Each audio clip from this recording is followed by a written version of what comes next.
Hey guys, how's it going? My name is Joe Tyrrell and welcome back to the runoff US Grand Prix weekend. Certainly delivered as Max Verstappen equaled the record held by Sebastian Vettel for the most wins in a season.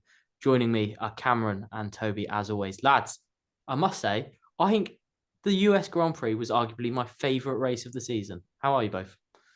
Bold shout that, very bold. Yeah, I like it. I think Silverstone takes the crown for me still, but yeah, no, doing well. I enjoyed the race. It certainly had some stop starts with the safety cars and everything like that. Verstappen chasing down Hamilton felt pretty 2021 like, which is always nice because I feel like 2021 was a really good season. And yourself, Toby, did you enjoy it? Yeah, I actually really did.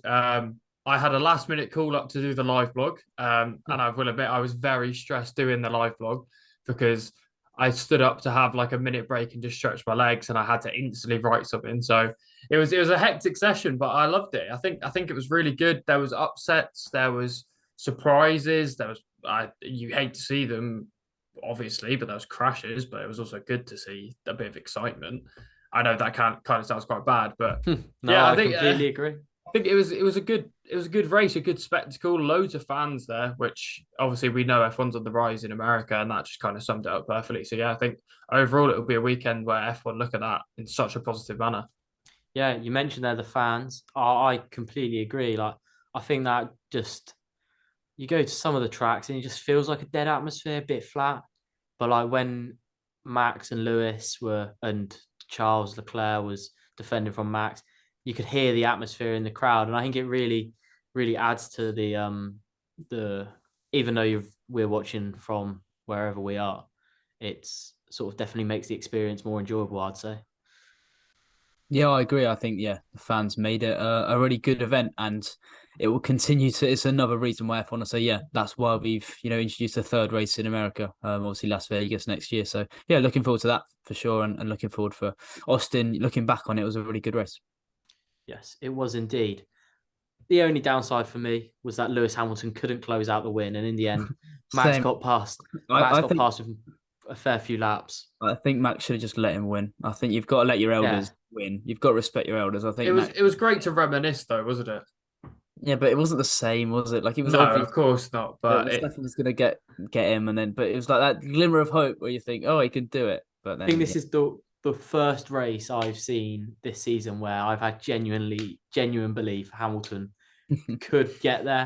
And then in the end, Max made the pass with 5 laps to go. Although he never properly pulled away, really, until sort of a lap or two to go when Lewis gave in. It was obvious he wasn't going to get the victory. Um, there was a Yeah, part of Lewis me, Lewis held on for a fair bit, didn't he? He was yeah. still within a second for 3 or 4 laps after, but Verstappen, like you said, Joe, just kicked on the final two and ended up I getting like a find 3 second gap or something. it was like five, I think, by the end. But I find it weird that Mercedes. I don't know. We'll speak about it now, but I find it slightly strange. Mercedes went onto the hards. Did they Um, have a set of this? I they found that as surely, well because surely they must have. Maybe they didn't have a set of mediums to use, but maybe they had to use the hards. But yeah, surely the hards isn't the play there. When Verstappen pits one lap later and goes later, onto the yeah, mediums, and the mediums just looked like they had so much more speed, and you were just like, yeah, they're clearly there was a better tire for that moment. yeah. But Max Verstappen wins again. We talk about it every week, lads. That Red Bull with Max at the wheel is just absurd. It was so quick. He looked really good.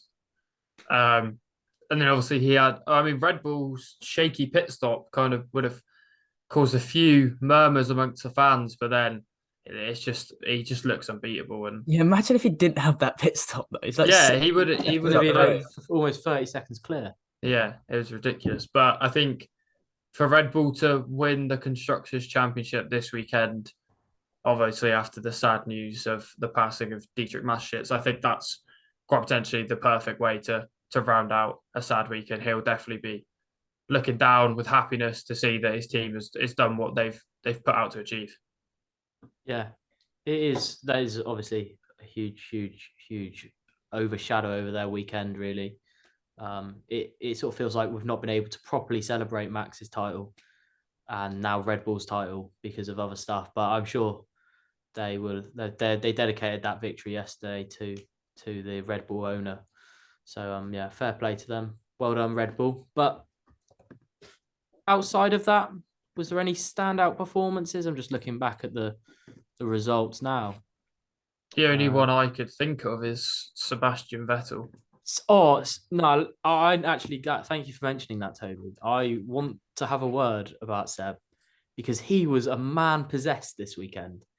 He was unbelievable. Like, I thought top six finish was on the cards. Then did he have a slow pit stop?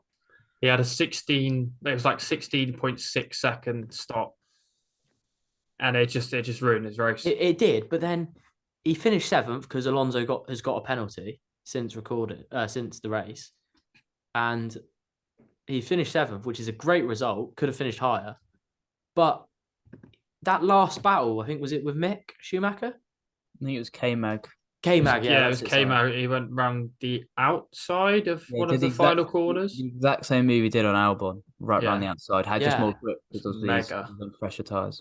He just looked like he had the bit between his teeth this weekend. I was so pleased for him because obviously I'll leave the picking the winners and losers to you guys, but he is my winner if I could pick one this week. He was. I was just pleased for him because it was nice to see him, and obviously he had a slow stop, and if that hadn't happened, then you think that he could have been right up there. Like realistically, like he dropped down to what was it, 13th or 14th or something like that, with that pit stop, and he would have come out 6th. So obviously pitted from the lead, would have come out 6th if he had a normal stop, and came out 13th and made his way through the field again to finish 7th. So it just showed how pacey that Aston Martin was this weekend. Yeah. Stroll had a good weekend as well, didn't he? Up until the crash. Up until didn't just cut across Alonso.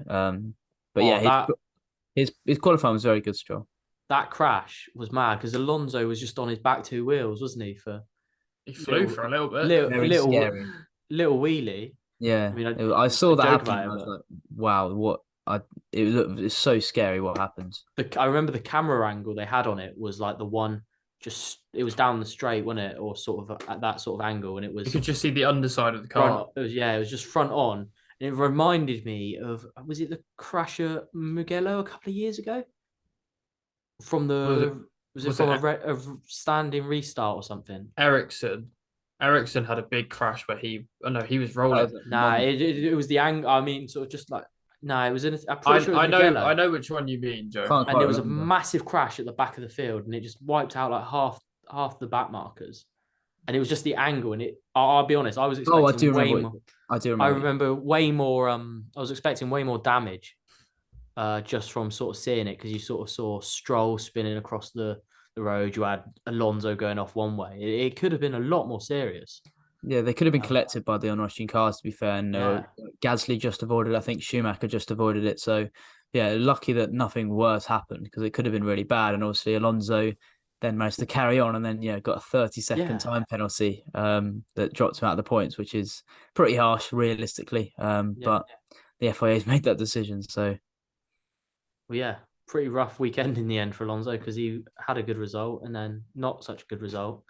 And does that mean they lose points? Yeah, they lose points on McLaren too in the constructors. Well, it was Alonso dropped out of the points, but it pushed Ocon up, so they still got 1 point. But Lando Norris finished 6th.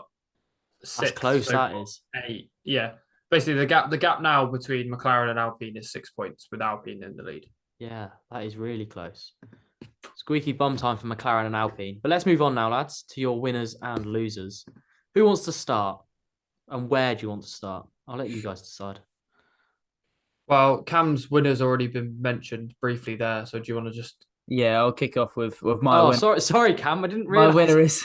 My winner is Sebastian Vettel. Like you mentioned, his move around the outside of K-Mag right near the end of the race was epic and did the exact same move on Albon a few laps earlier. And a really, really good job. Obviously, got his way up to P1, having not pitted. And then you're thinking, surely, he's just going to drop back loads. And he would have only gone back to 6th if he had pitted. So obviously, still would have been a really good result. And considering the pace he showed after that pit stop, I know he was against slower cars, making the way through, but to come up to 7th is pretty insane, really. So you can imagine if he was in 6th place that there's a chance, he might even be able to hang with Russell and Perez. So who knows? That might not have been able to happen, but he certainly would have been close, I think. And yeah, it was a really good weekend, and probably perhaps Vettel's best weekend of the season, perhaps his best weekend in a couple seasons, realistically. Maybe his best weekend in a Alpha car, Aston Martin car. Aston Martin car.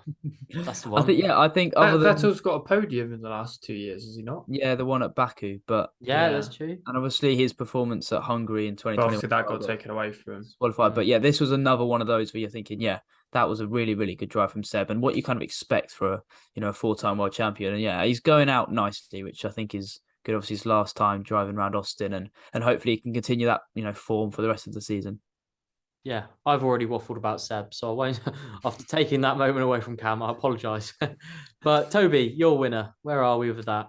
I haven't mentioned him. My winner, let me just double check. I did think it was, is Lewis Hamilton. I think he's just had a really solid weekend, and obviously finishing P2, having a battle for P1, you can't really take that away from him at all. But one thing which I found interesting was that Jenson Button on Friday evening, so after FP2, did say that he had an inkling that Hamilton would find success at this track due to his experience, and the experience of the circuit was a key factor. And obviously there was Sebastian Vettel and Hamilton, both obviously very experienced drivers. I think that point just proves it well. So I know that's a bit off topic, but yeah, I think Hamilton just had a really strong weekend and getting back on the podium and fighting for a win properly for the first time this season. I think it's safe to say. Yeah, like he could. There was a chance for it, didn't there? Yeah. So yeah, I mean, I'm kind of waffling now, but my winner's Hamilton. Yeah, no, I completely agree. And I think, as we've all said, we were all sort of just hoping that Max would just take his foot off the gas a little bit and let Lewis have that one. But Max is a champion. He's in a car which is twice as fast as anyone else. He wasn't going to lay off, was he? But that's what champions do. And Max is now two-time world champion. Losers. Cam. So this isn't your loser. This is Toby's loser. Toby's loser's Aston Martin. So Seb is a winner, but Aston Martin are losers. What are your thoughts on that, lads? Well, Toby, you should probably explain yourself first. Okay, so my thoughts behind this was of how pacey the car was and how strong Stroll and Vettel actually looked to only come away with 1 points finish and it being 7th overall could be seen as a loss, because in my mind, both drivers would have finished in the top 10. And as we mentioned, Seb Vettel looked really good. So was potentially fighting for 5th or 4th or whatever. So just to put it quickly, it's just that having only one driver finish and it being kind of lower down in the points, they may see it as a loss. So that's how I view it. All right. Now, Cam, what are your thoughts on that? I don't really agree. I mean, I understand the logic in terms of considering where they started. Obviously, Stroll was starting 5th, Vettel was starting 7th, I believe. So obviously starting high up on the grid, and like you say, Vettel had a lot of pace, so it suggests the Aston had pace, but Stroll was getting overtaken by Alonso when that crash happened, and Stroll was going to be getting in the lower points if he was going to finish in the top 10 anyway. So I'm not quite sure Stroll retiring and perhaps, and I suppose that the slow pit stop, you can blame Aston Martin for that, for Vettel not finishing as high as he perhaps could, or as close to the leaders as he perhaps could, because he may not have finished 5th, but he may have finished, only a couple seconds behind 5th. So yeah, there's certainly logic to it. I don't particularly agree, because I think, Vettel was really good and Stroll looked promising until he, made his, it was his mistake to come across Alonso and not really look. And yeah, dangerous mistake. Obviously, those two are going to be teammates next year. But yeah, I don't quite agree that Aston Martin are losers. But especially considering their season, this will probably go down as like a really good weekend for them, realistically, I think. Yeah. Well, no, we're all here for debate, Toby, so we respect your decision. And I do sort of understand the logic, but I was really pleased with Seb's result. So for me, they're winners, but for Toby, they're losers. Cam, you've got 2 down. Yeah. First up, where do you want to start? We'll start with Carlos Sainz. A loser, a little bit unfortunately because he was completely sort of hit into by George Russell at turn one, but even still, like he had a really poor start, having a really good qualifying session. You're thinking, oh, maybe this is Carlos's chance to get another wing after obviously he got one at Silverstone, but yeah, it wasn't to be at all. And Verstappen, it seems inevitable almost. I was thinking, line up on the grid that Verstappen was going to get him into turn one, and he got him, 10 meters off the line, if that, because Sainz had such a poor start, and then obviously got back into it, got a little bit twitchy out of turn one, had to sort of come and feel inside the track a little bit to avoid Verstappen. So he did sort of turn in slightly, and then Russell obviously just went through him, and that ended Sainz's race pretty much. And he had a puncher, I think it was, and then just had to retire straight away. And from a promising position, you're looking at pole position, a potential victory, to retiring after lap one, not good at all.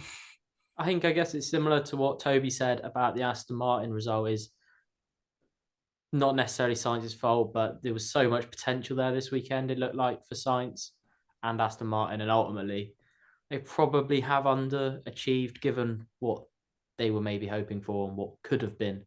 So Carlos Sainz, I think that's fair, and to see his teammate extend his lead over him, probably not ideal, but that's what it is. Daniel Ricciardo is your next one, and it's fair to say his current Formula One career is just petering out a little bit. Yeah, this was really not good. Like, I just half the time I didn't really realize he was, on the track. I wasn't sure if he'd retired or if he was driving around.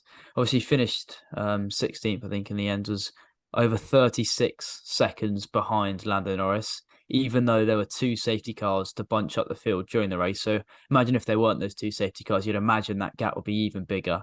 He's now scored points just once in the last 6 Grand Prix, and you just have to think that, like, I don't understand how he had such little pace when Lando looked like he had fairly decent pace, nothing spectacular, I don't think, from Lando Norris. I don't think he had his best race, and he wasn't sort of looking the class of the midfield. He sort of did just finish P6, and there was a solid race from him. But Ricciardo was absolutely nowhere. Obviously, got knocked out in Q1. And that's literally like, you kind of half expect it nowadays, which is frustrating for a driver who has been so good. Just 2 years ago was at the top of his game, and now is at rock bottom realistically. And he was fighting with Nicholas Latifi for, finishing last of the finishers, and that is not really a position you want to be when, especially when you're a McLaren, which has clearly got enough pace to finish 6th, and against Nicholas Latifi, who's been dropped by the worst team on the grid. So I just don't think it was an awful weekend, realistic from Ricciardo. He likes this track. He turns up, wearing, riding a horse, whatever he did, and then to finish 16th, so far behind your teammate, having gone out in Q1, it's just not really a very good look, to be honest. Yeah, I've been Ricciardo's biggest fan for a long time, and now I'm a bit fed up of him being so bad.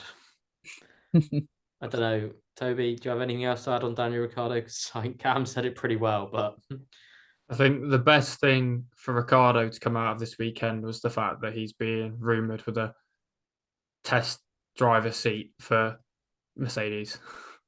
Well, I was about to say I saw a Red Bull link the other day. I've seen that. I saw a Red Bull link the other day and a Mercedes one today. So who knows? Who knows? Based on his current performances, he's got very fortunate. Yeah. But yeah, Daniel Ricciardo, massive, massive, massive loser. Will he turn it around in Mexico? Who knows? But let's talk about Mexico. One of my favorite races on the calendar, not because I think it's a good track, but I think it's a pretty cool setting. I like the fact how it goes through the grandstands. Yes, I'm glad you said that because I completely agree, Toby. Cameron, sorry. Mexico Grand Prix. I'm just looking up last year's result. That was when Mercedes were pretty awful and Hamilton managed to grind out P2, didn't he? Yeah. If I remember correctly, yeah. I feel like you got Checo was on the podium. Yeah, Checo was on the podium. His dad was loving it, the first ever Mexican to get on a podium in Mexico. That was big, and the scenes were pretty mad. And I actually remember the scenes last year were ridiculous when the race finished. His dad being like really emotional with Max. Yeah. Did his dad get interviewed by like Sky or something? Probably, I think he did. Yeah, I think so. I think that did happen. But yeah, I just remember it was a quote from Lewis last year. I can't remember the exact quote, but it was about, I know we're struggling. Mercedes are struggling at the minute because Sergio Perez is so close to me, just because he sort of referenced his McLaren days when he was so far in front of him at McLaren, and that Red Bull just worked. Red Bull have always had a good car at Mexico, really, haven't they? Yeah, I think though it'll be interesting to see how Ferrari go at Mexico. Really, so obviously that section at the end should really suit them. Obviously, they've been pretty decent in the corners all year, whereas Red Bull have been decent on the straights, and obviously there are some long straights in Mexico as well. So it should be a good test. Looking forward to it, and I imagine Perez will be right up for it, and hoping to be at least a little bit closer to Verstappen than he was this weekend. Yeah, and Perez has showed glimpses of being able to be back amongst it. So I think I would love to see a Perez win. I think we all would, wouldn't we? Other than maybe a Hamilton or Russell win, I think we'd all want to see a Perez win. Yeah, I'd just change it up to not see Yeah, Max win every week. yeah, because he's gonna if he wins, like it's very possible he could win in Mexico, Brazil, and Abu Dhabi, and he would have 16 race wins. 16 race wins in 22 races. It's just absurd, and I am fed up of it. It's a bit like Haaland in the Premier League. Like we need a petition to ban Max from racing Yeah, Formula but One. Haaland, I've got him captain FPL, so it's fine Yeah, if me he's too. Whereas Yes, Max, I think we all have. It's like our predictions. It's not a surprise at all. But yeah, so I think we're all hoping for something a bit different this weekend, and hopefully Mexico City can throw that up. Right, prediction times, lads. Cameron, as always, you've got the numbers. You've done the crunching. I do Far indeed. away. Yeah. And for one of us this weekend, we had a very good weekend, and it was not me and it was not you, Joe. It was Toby. He got correctly predicted that Max Verstappen would win the race. Oh, And he also correctly predicted that Hamilton would be on the podium. And for some reason, we actually allowed that as a surprise prediction. So I'm not quite sure what we were doing. But so he got 4 points for them. He also predicted Max would be on pole. So obviously that was wrong. So Toby's now gone on to 16 points. Me, I got one correct. Max would win the race. So I said Leclerc would get on pole. Obviously, it was his Ferrari teammate Sainz who was actually on pole. So that was wrong. And also said Daniel Ricciardo would finish in the top six because why not? And he finished 16th. His teammate finished in the top six, but he definitely didn't. So that was not good. And Joe didn't get any right. Predicted that Valtteri Bottas would be in the top six, which he wasn't. Charles Leclerc would be on pole, which he wasn't. And that Carlos would win. And Carlos Sainz's race was over pretty quickly. So the scores on the doors are that Toby's now winning on 16. Joe's second on 15, and I'm lagging behind with just 12. Where was Valtteri didn't finish. So it was a really good weekend for me. He beached himself in the gravel, didn't he? Yeah. Really good weekend for me. Mm-hmm. Cameron, as you've just delivered the bad news for me, you can go first and give us your predictions for the Mexico City Grand Prix. Charles Leclerc will be on pole. Max Verstappen will win. I can't really see anyone else winning, really. And the surprise will be that. What do I think? The surprise will be that Hamilton will get on the podium. I'm copying Toby's answer, and because we gave it to Toby, you have to give it to me. Wow. Right. Well, Toby, cheers for that. Your turn. I'm gonna go Sergio Perez pole position, Max Verstappen victory, because if you don't go for that at this point, what are you doing? And a Lance Stroll top six finish. Nice. I like it. Okay. Top six Lance Stroll. I feel like that's becoming everyone's go-to is like someone top six finish. I'm going to go with Charles Leclerc pole position, Sergio Perez race winner, and I'm going to go with, let me have a look at what drivers have we got? I'm going to go with... drivers have we got? Can I go like a... He's just going to go up and down the list and go, you. Can I go a Mick Schumacher retirement? Yeah, why not? I'm going Mick Schumacher retirement. Nice. So, well, it's now the pressure's on Leclerc, Perez, and Mick Schumacher to deliver for me. Because I've had a few shocking weeks. After a few good weeks, I've had a few shocking ones. But, lads, I think that's all we've got time for this week. Thank you very much for joining me. this week. Thank you for having us, mate. Yes, thank you, mate. It's a pleasure, as always. But we will catch you next time. Make sure to check us out on YouTube, Spotify, Instagram, Facebook, Twitter. I don't know if we're on LinkedIn, but LinkedIn if you want to. But make sure you watch the full episode, and we will catch you next time. Michael, go on.